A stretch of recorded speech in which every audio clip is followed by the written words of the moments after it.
మీ ఇల్లు కూడా geo tagging చేస్తున్నా. రేపు మీకు ఏదైనా వరద వచ్చిందంటే మీ ఇంటికి తిండి పంపించాలంటే ఇప్పుడు మా ఎంఆర్ఓనో తహసీల్దారో ఎత్తుకుంటూ వస్తున్నారు, కానీ రేపు డ్రోన్ పెట్టి ఫోన్ చేసి మీ ఇంటి మీదకే పంపిస్తా. ఇంకెత్తుకునే పని లేదు. కాబట్టి అప్పుడేమవుతుందంటే డూప్లికేషన్ లేదు. కేంద్రం ఇచ్చే పథకాలు, రాష్ట్రం ఇచ్చే పథకాలు అన్నీ కూడా ఇంటిగ్రేట్ చేస్తున్నా. మీకుండే భూమి, వ్యవసాయం, వ్యాపారం, లేకుంటే ఒక చిన్న ఉద్యోగం అన్నీ కూడా ఇంటిగ్రేట్ చేస్తున్నా.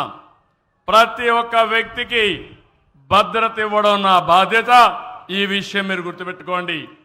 ఒకప్పుడు ముసలి వాళ్ళంటే ఇంట్లో వాళ్ళకి భారంగా ఆలోచించేవాళ్ళు, కానీ నేను ఒకటే ఆలోచించా, నేను ప్రతి ఒక్క పెద్దవాళ్ళకి పెద్ద కొడుకుగా ఉండాలని నేను ఆలోచించి ముందుకు వచ్చాను.